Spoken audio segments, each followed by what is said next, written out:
Welcome, America East alums, to our virtual programming. Our topic is on making a career change. We are joined with Erik Johnson from the Bulfinch Group. Jumping right into our first question here. Under our circumstances, it's been a challenging year. There are many reasons why individuals would make a career change. And unfortunately, some have even been forced to make that career change during this pandemic. Erik, can you talk about some of those reasons and where an individual could start when facing that change? Yeah, you bet. So look, there's lots of reasons that people, even consider making career changes, right? Sometimes, as you point out, the industry changes, their company changes, something changes about the circumstances where, boy, this just isn't what I really want to be doing anymore, or I don't have the choice to be doing this anymore, so I better find something new.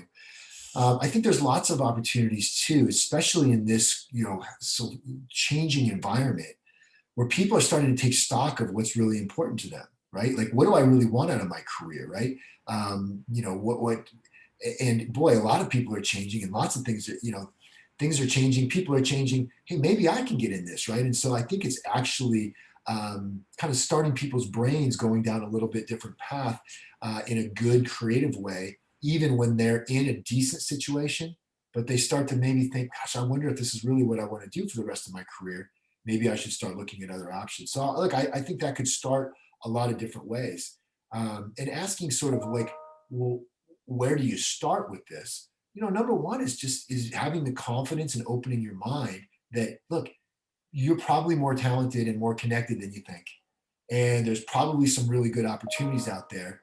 And it's just a matter of then starting to open up your eyes. And again, we can talk later about maybe some of those more specific strategies in terms of actually making the job change. Millions of people filed for unemployment during the pandemic, but with that unfortunate circumstance, it also has provided workers to pursue a new career if they'd like to. So, can you talk about how this provided that opportunity for those wanting to make that career change, while maybe also talking about how the pandemic has forced that change for someone's career? Sure. So look, this is a personal thing for me, and the pandemic wasn't what made what was the impetus for my career change. But look, the world of intercollegiate athletics, especially at the highest levels, right, is a very volatile one. And for me, it was simply in my 20s, moving around the country every 3 to 5 years as ADs change and contracts get bought out was fine. Like, I didn't either we either didn't have kids or my kids were young. But I got faced with a situation where I said, well, I've got high schoolers, and the next move for me is taking two high schoolers and making them go to three different high schools so dad can get back to another job and somewhere else in a different part of the country.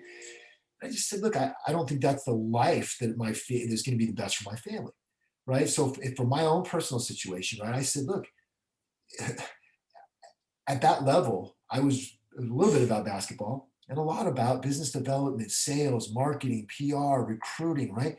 And I basically tried to form a new resume for people that really didn't care about point guard footwork or breaking down a 1-3-1 zone, but might care a lot about all those things we just mentioned, and started to try to rebrand myself and start to really how do you package my skill set as a professional that's not just in this narrow view of, oh, he's in athletics. And there were a lot of people that looked at me and said, well, you should work for one of the shoe companies or maybe one of the video editing companies, right? Because you're a sports guy and you got all these connections, right? And I said, that's fine, that might be fine, but I think that those skills are ubiquitous.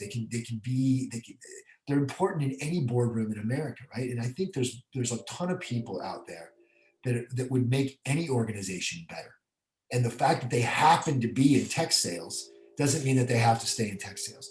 I'll give you another example. The hospitality world, right? That's one that's clearly been hard hit by the pandemic, right? I think we can all agree, right? That it's a tough industry right now, right? Well, the skills that someone has to have, whether they're in sales or customer service or even the business side of that, are so applicable in other worlds, right? So I ran into someone the other day who took his hospitality background and went into healthcare consulting on the whole patient experience and how doctors and hospitals are making people feel so that they actually buy into the medical plan and things like that, right?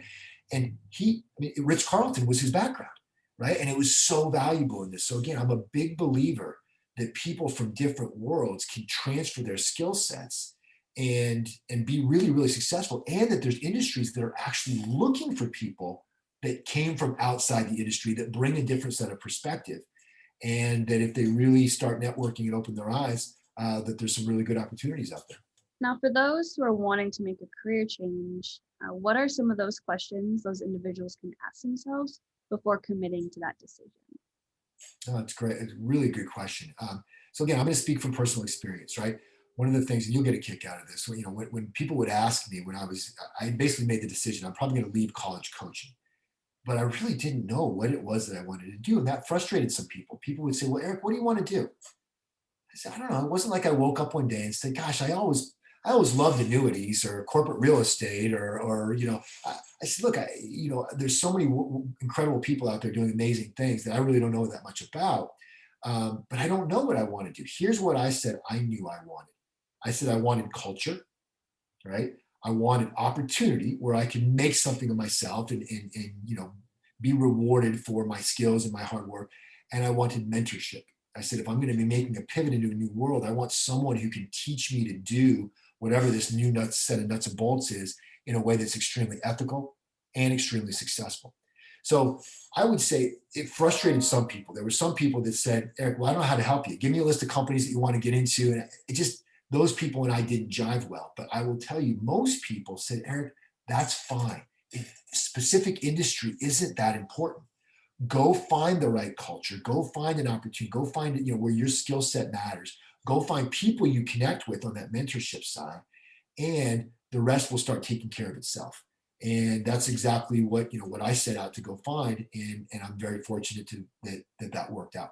For those who are faced or all of a sudden now are faced with making a career change, what's some advice you can give them for them to find a new path for themselves? Yeah, another great question. And look, I hate to make this interview about me, but I think my story in this particular topic is I think one that I think might be very applicable. So rather than going and applying for a lot of jobs and throwing my resume in front of robots to see if the keywords came up, and in fact, the handful of jobs that I did apply for, I felt I was overqualified, wasn't sure that I even wanted it, and never heard back from them. And I'm not saying don't apply for jobs, right? There's nothing wrong with applying for jobs. But I think too many people think, well, they got my application and I didn't hear back from them, so that's it, right? So the strategy that I took, which was most effective, was I just started talking to good people, right? I opened up my network. And one of the pieces of advice that I would want to give to your student athletes and all your alums is you know more people than you think. You've touched more lives than you think. And if you really are intentional about building out your network, I started making lists. Hey, who are all the people I know in the sports media world? That's interesting to me. Who are the people that are in executive coaching types of consulting jobs? Who are some people that are in, real estate world, the financial world, right? That I respect, that would just have a 20, 30-minute phone conversation with me or meet me for a cup of coffee, or in this world, a virtual cup of coffee, right? And I literally just asked them, Jessica, hey, what do you really do? What do you have to be good at to be good at your job, right?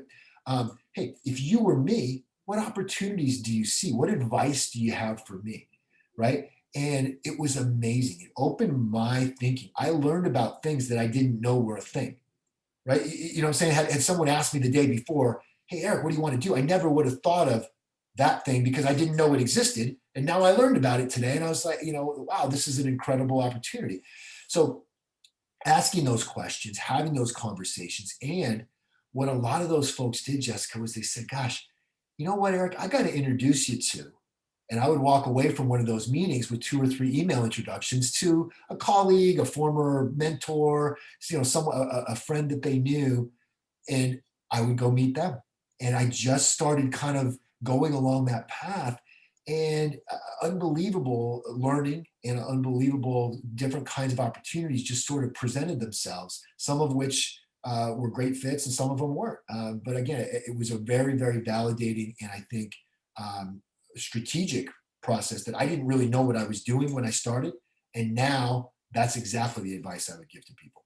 I know you have a lot of stories, and in my personal life too, recently just having colleagues and friends who are making this career change themselves, I want to go back on that and expand a little more for those individuals who are currently making this career transition. Can you share with us some more examples of how those individuals can use their transferable skills experience to make that career change? Sure. So the first one is just even having the mentality that it's possible and that there can be good things out there. I've got a friend that when I was going through my own career change said, "Gosh, Eric, I'm a little jealous to be honest with you." He goes, I have a good job. I make pretty good money. So I don't really love what I'm doing. And, I almost kind of wish that something would change to give me a little kick in the pants to be able to get out there and see what's out there. And I just thought that was an interesting comment that he made. That he was almost jealous of the fact that my industry had changed in a way that didn't fit my lifestyle anymore, et cetera. Um, but look, I can speak from experience on the hiring side. Our firm, in particular, in the financial services world, we actually target career changers. We actually like to be able to bring in people from other industries. So we're a great example at the Bulfinch Group of what I just described a couple minutes ago about looking for people that have a background, a story, a skill set from something else. We can teach them financial strategies and products and a business model, and then they can go back out in the world and they can connect with all kinds of different people based on their backgrounds, their experiences, and things like that. So for us, career changers are literally a target, a business model, and not one particular kind of career changer. I mean, would we love to have somebody from hospitality? Absolutely. What about somebody from, higher ed, or somebody from the education world, or somebody from, the sales world, right? Those are all applicable skill sets. So I guess what my point is, whatever you're in, if you take stock and you really believe in who you are as a human being and the skills that you've built in college, in sports, in all kinds of activities, in all your interactions, and that those kinds of skills, rather than just technical industry knowledge, are what's really going to make the difference in the professional world, and you have the confidence to get out there and have some of these conversations, I think people will be pleasantly surprised at their success. Thank you, Eric, for joining us on this episode and this important topic that so many that experience when they're changing their careers. So thank you for giving us your insights on today's episode. My pleasure.